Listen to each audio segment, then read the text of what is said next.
Action. Can I use your bathroom? Yeah, sure. It's just down the hall into the... Has this ever happened to you?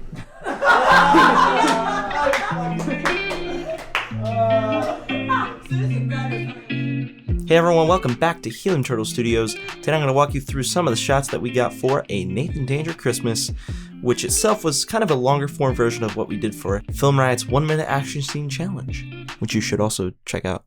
So anyway, let's dive right in. Funny thing right off the bat here, actually, we had this trunk opening shot that we wanted to do first, and we initially did it and we didn't have this tree here. It was just kind of black and it looked like super amateur and like not a lot going on. So we actually wound up backing the car up like 15 feet to find this snow-covered tree. Added so much more to the frame. Looks great. So this is a cool shot. We actually wound up playing around with the lighting here a little bit too. This car was actually too far away to actually get this light on his face. So you can kind of see it through the fog here. Actually, there's a LED wand light just off to the side of the frame there that's actually giving us that nice harsh key on his face, kind of emulating that the headlights of that car. Nathan? Oh, you must be Jackie. Charlotte. So this is actually an editing thing we did. There was actually an entire scene that we wound up cutting from the movie that took place in the doorway. We needed a way to bridge these two scenes. This shot is actually like really punched in, like way past what it should be. And we made kind of a cool match cut between the cork opening and the door. That was a pretty neat workaround that everyone seemed to like to get from scene A to scene B. So sometimes you could do stuff like that. These are some pretty nice looking shots that we wound up getting with a pretty simple lighting setup. The dining room has an overhead light up here. We wound up not using that at all. We shut that off completely. We actually wound up putting an aperture way up in this corner, shining straight down on them, but with a big diffuser on it. Gives that nice soft fall off here. And it just made things look really pretty. And then of course we have just practical LED lights in the background. What's up, Dan? Just hanging out by the toilet.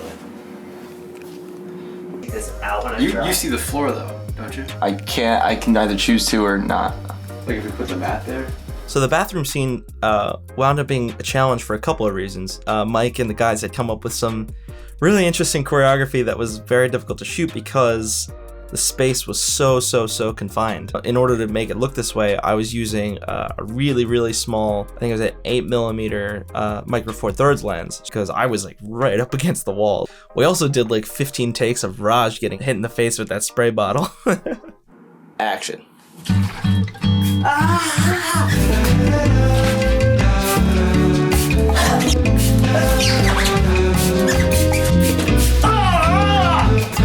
That was it? Anybody getting tied to go here?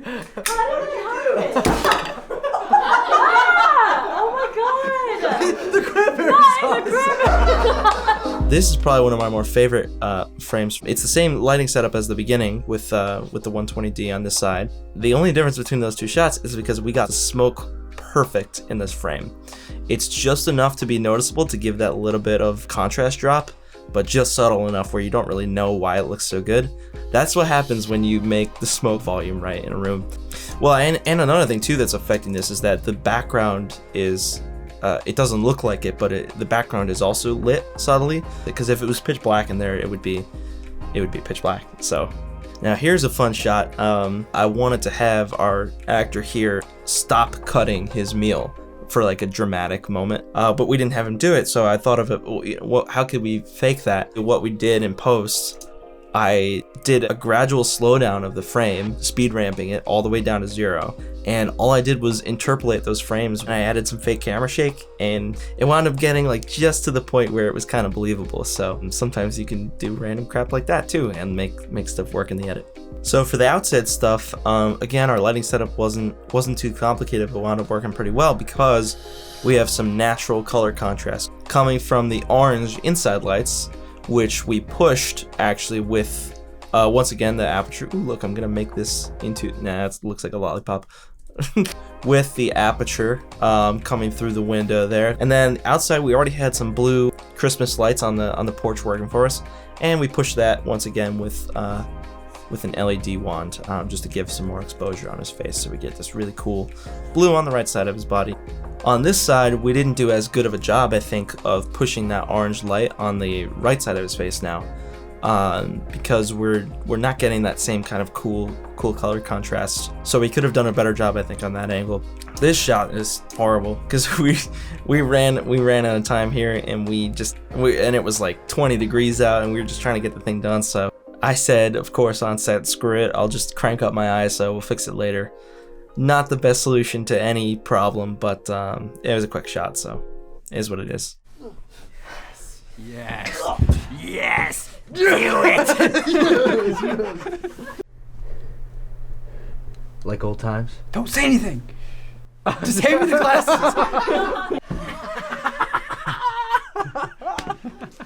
No, we posed for a photo. It was a fun shoot, man, and we had a good time making this, and that's about it for this one. Feel free to leave any questions or comments down below. Always happy to answer. I'm Chris for Helium Turtle Studios, and I will catch you next time.